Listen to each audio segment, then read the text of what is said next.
हाँ, देखिए आज सारे ही जितने इंडिया ग्रुप के, इंडिया अलायंस के तमाम साथी सांसद हैं, उन सब ने ये फैसला लिया है कि मणिपुर के लोगों के साथ जो अत्याचार हो रहा है और वहाँ पे जो बर्बरता भरा हैवानियत भरी घटनाएं घट रही हैं, उसके विरोध में हम लोग आज काले वस्त्र पहन के, ब्लैक ड्रेसेस पहन के आज सदन के भीतर जाएंगे, पार्लियामेंट में जाएंगे और एक प्रकार से सिंबॉलिक प्रोटेस्ट कर कर ये मैसेज देंगे कि हम मणिपुर के लोगों के साथ खड़े हैं, इस दुख की घड़ी में कंधे से कंधा मिलाकर खड़े हैं और प्रयास करेंगे कि सरकार को इस बात का एहसास दिलाया जाए कि हमारे देश का एक महत्वपूर्ण राज्य, हमारा एक सूबा मणिपुर जल रहा है, पिछले 80-82 दिन से जल रहा है।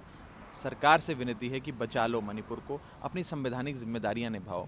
अनुच्छेद 355 और अनुच्छेद 356 का पालन करते हुए मणिपुर में केंद्र सरकार की जिम्मेदारी बनती है कि शांति भाईचारा बहाल करे और आज की जो वहाँ सरकार है उस सरकार को बर्खास्त करें, मुख्यमंत्री को अनसेरेमोनियसली सैक करें। कि अभी 10 बजे हमारी बैठक है, सारे जो इंडिया ग्रुप के फ्लोर लीडर्स हैं और leaders of the legislative groups हैं वो सब अभी मिलेंगे, वहाँ बैठ के चर्चा होगी और आगे की रणनीति बनाई जाएगी। बिजनेस एडवाइजरी कमेटी की मीटिंग का भी कोई प्लान? देखिए हमारी मीटिंग पहले से ही थी और बिजनेस एडवाइजरी कमेटी की मीटिंग का एक जो फैसला लिया गया है वो सबने मिलकर लिया है और शायद इसीलिए लिया है क्योंकि उस बैठक में जो विपक्ष की बात रखी जाती है, जो इंडिया अलायंस के जो साथी हैं उनकी बात रखी जाती है, उनकी बात पे ज़्यादा कोई गौर फरमाया नहीं जाता है। जो सरकार को करना होता है सरकार करती है, सरकार बुलडोज़र चलाती है, विपक्ष पे भी बुलडोज़र चलाती है, इंडिया अलायंस पे भी बुलडोज़र चलाती है।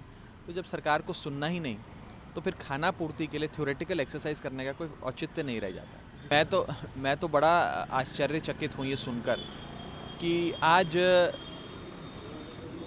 असंवेदनशीलता भारतीय जनता पार्टी की इतनी बढ़ गई है कि एक केंद्रीय मंत्री खड़े होकर संसद भवन के भीतर अपनी निर्धारित जगह से खड़े होकर संसद के अंदर औपचारिक बयान ऑन रिकॉर्ड ये कहती हैं कि मणिपुर राहुल गांधी जी की वजह से जल रहा है, राहुल गांधी ने मणिपुर में आग लगा दी, राहुल गांधी जी की वजह से आज मणिपुर में ये हालात बने हुए हैं। मैं तो समझ नहीं पा रहा हूँ क्या बयान दे रहे हैं, कैसे दे रहे हैं। क्या राहुल गांधी की सरकार है मणिपुर में? क्या राहुल गांधी देश के प्रधानमंत्री हैं? क्या इंडिया अलायंस की सरकारें चल रही हैं दोनों जगह? बीजेपी की सरकार मणिपुर में, बीजेपी की सरकार केंद्र में, डबल इंजन वाली सरकार चल रही है, लेकिन मणिपुर जल रहा है किसी एक विपक्ष के नेता की वजह से। मैं हैरान हूं, परेशान हूं ये बयान सुनकर। क्या मतलब है इन बयानों का? क्या रखा है इन बयानों में? ये क्यों दिए जा रहे हैं? ऐसे बयानों से मुझे लगता है कि देश के हर नागरिक को ठेस पहुंचती है कि सरकार वास्तव में गंभीर ही नहीं है समस्याओं को लेकर। और ये सिर्फ एक राज्य की समस्या नहीं है। उनकी इस बयानों से ये समझ में आता है कि उनको इस देश की किसी भी समस्या से कुछ लेना देना ही नहीं है। फ्लोर पर ऑन रिकॉर्ड जो मर्जी झूठ बोलो, झूठ चलाओ, अपने सोशल मीडिया ट्रोल्स को इसके पीछे लगा दो और चलाते रहो चलाते रहो चलाते रहो। 100 बार एक झूठ को बोलेंगे तो हो सकता है जनता सत्य मान ले। ये पॉलिसी है बीजेपी की। देखिए उस पर तो मुझे लगता है भारत देश के हर नागरिक को आपत्ति है। जो भी शख्स इंडिया का नागरिक है, इंडिया को अपना देश मानता है, यानी कि 135 करोड़ आबादी इस देश की, उस सबको आपत्ति है। क्या इंडिया को एक अंग्रेज़ों की लुटेरी कंपनी के चश्मे से या एक आतंकवादी संगठन से देखना सही है? और क्या वो माननीय प्रधानमंत्री जी को शोभा देता है? हर चीज़ में इंडिया है, हमारे कण कण में इंडिया बसता है।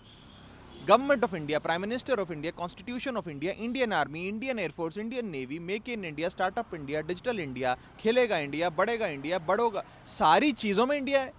अब क्या ये इंडिया शब्द को भी निकाल लेंगे? और मैं याद कराना चाहता हूँ आज की बीजेपी को और आज के प्रधानमंत्री जी को कि याद करिए अटल बिहारी वाजपेयी जी का दौर, जिन्होंने इलेक्शन कैंपेन अपना 2004 में चलाया था, जिस कैंपेन का नाम था इंडिया शाइनिंग।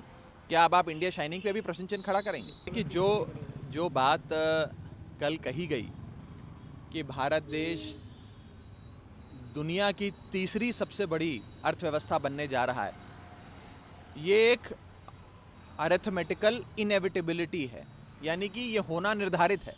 सरकार जो भी हो, ये होना लाजमी है। जिस प्रकार से भारत देश में गुड्स एंड सर्विसेज का उत्पादन होता है, वैल्यू क्रिएट की जाती है, एक बड़ी आबादी वाला देश है, उसका आप अगर सरल फॉर्मूला लगाएं तो भारत देश 5 ट्रिलियन इकॉनमी बनेगा, भारत देश दुनिया की तीसरी बड़ी अर्थव्यवस्था बनेगा। ये एक अरिथमेटिकल इनएविटेबिलिटी है, तो इसमें ऐसा कुछ नया नहीं है और इसका श्रेय किसी एक व्यक्ति को या किसी एक सरकार को नहीं जाना चाहिए। वो तो होना ही है, वो तो आज नहीं तो कल होगा ही। सवाल ये है कि किस रफ्तार पे होगा। क्या वो 2 महीने के भीतर होने जा रहा है या 5 साल के भीतर होगा? 5 साल में तो होना ही है, लेकिन क्या वो 2 महीने के भीतर होने जा रहा है? सवाल ये मैं पूछना चाहता हूँ आज की सरकार से।